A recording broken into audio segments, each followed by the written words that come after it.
আর জীবনের সকল উপাদানে অসম্ভব সচেতন হতে হয়। এই জন্য শিক্ষকের মর্যাদা প্রাচীনকাল থেকে এই পর্যন্ত মানব জীবনে এবং বিশ্ব জীবনে খুবই সমাদৃত। শিক্ষাকে জাতির মেরুদণ্ড বলা হয়, সেটা আমি বলিনি। শিক্ষা জাতিকে, রাষ্ট্রকে, বিশ্বকে অনেক আলোকিত করে, মানবিক মর্যাদায় অলঙ্কৃত করে। আজকে এমন একটি জায়গায় আমরা কথা বলার জন্য আসছি, আমার খুব ভালো লাগছে। যদি বেশিক্ষণ থাকতে পারতাম, অথবা সকলের কথাগুলো যদি আমি মনোযোগের সাথে নিবিড় এবং গভীরভাবে উপলব্ধি করতে পারতাম। আজকের বিষয়টি কিন্তু আমার মনে হয় খুবই গুরুত্বপূর্ণ, কিন্তু সেই গুরুত্বপূর্ণ জায়গা থেকে কিন্তু আমরা সরে এসেছি, আমিও সরে এসেছি।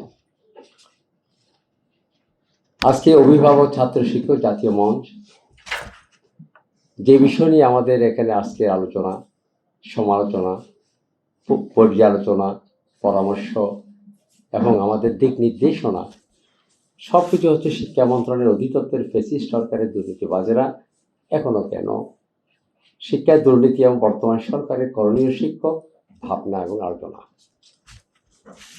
আমি আমার বক্তব্যকে আমি দীর্ঘায়িত করবো না। আমি একটু করে অসুস্থ আছি আমি, এবং আমার ডানে যারা বসে আছে, বিশেষ করে আমাদের মাসুম, প্রফেসর মাসুম, উনি পটুয়াখালী বিজ্ঞান ও প্রযুক্তি বিশ্ববিদ্যালয়ের সাবেক মাননীয় ভাইস চ্যান্সেলর ছিলেন, অত্যন্ত একটা বিদগ্ধজন রাষ্ট্রবিজ্ঞানী, সমাজচিন্তক এবং খুবই স্বনামধন্য শিক্ষক।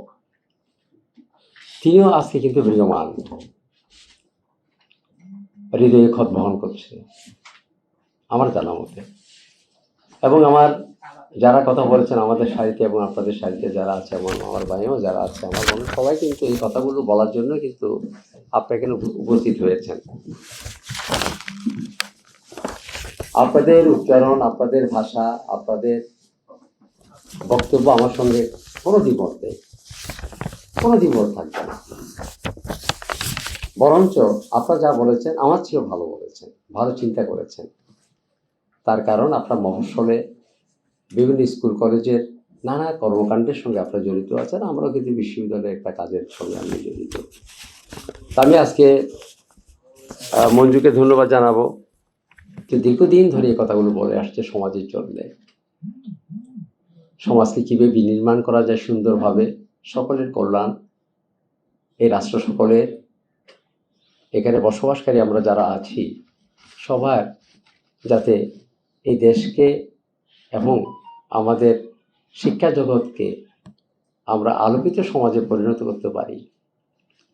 জ্ঞানে, মননে, চিন্তায়, স্বপ্নে, জাগরণে, অন্তর্দৃষ্টিতে, জ্ঞানদৃষ্টিতে, প্রজ্ঞাদৃষ্টিতে এবং সামগ্রিকভাবে জীবন সমগ্রতার প্রত্যেকটা উপাদানে যাতে আমরা সচল থাকি এবং প্রতিটি ক্ষেত্রে যারা আমরা কার্যকরী ভূমিকা গ্রহণ করি।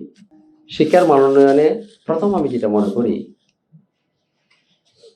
শিক্ষা তো অনেক দূরে, প্রথম নিজেকেই তো শিক্ষিত হতে হবে। ব্যক্তি জীবনকে যদি শিক্ষার আলোতে সমৃদ্ধ করতে না পারি, ব্যক্তির জীবন আচরণে, ব্যক্তির নৈতিক শিক্ষা, ব্যক্তির আদর্শিক শিক্ষা, ব্যক্তির জীবনমুখী শিক্ষা এবং ব্যবহারিক জীবনে, সামগ্রিক জীবনে যদি ব্যক্তিকে সেভাবে আমি গড়ে তুলতে না পারি, তাহলে ওই ব্যক্তি দিয়ে সমাজ কখনো আলোর মুখ দেখবে না। এই জন্যেই আমি মনে করি প্রথমে আমিষ কুমল বড়ুয়াকে প্রথমে তৈরি করতে হবে। আমিষ কুমল বড়ুয়া যদি নিজেই তৈরি না হই, ব্যক্তির ভিতরে যদি প্রদীপ, জ্ঞানের প্রদীপ জ্বলে না উঠে, জ্ঞানের দীপশিখা যদি জ্বলে না উঠে, বিবেক, বোধে, জ্ঞানে এবং আর্থসামাজিক সকল ক্ষেত্রে আমাদের শিক্ষার আলো জ্বলে উঠুক।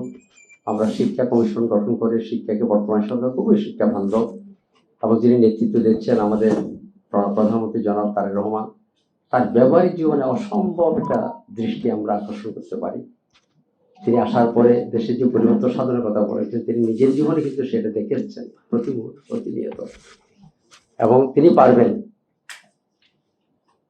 এই যোগ্যতা তার কাছে আছে। আমরা আশাবাদী, যেহেতু বেশি দিন হয়নি এবং যিনি শিক্ষা মন্ত্রণালয়ের দায়িত্ব নিয়েছেন তিনিও আমাদের লোক, এবং তিনিও চেয়েছেন একটা সুন্দর একটা বাংলাদেশ বিনির্মাণ, যাতে শিক্ষা বান্ধব একটা শিক্ষা কমিশন, শিক্ষা মন্ত্রণালয় এবং শিক্ষা জাতি যাতে গড়ে উঠবে।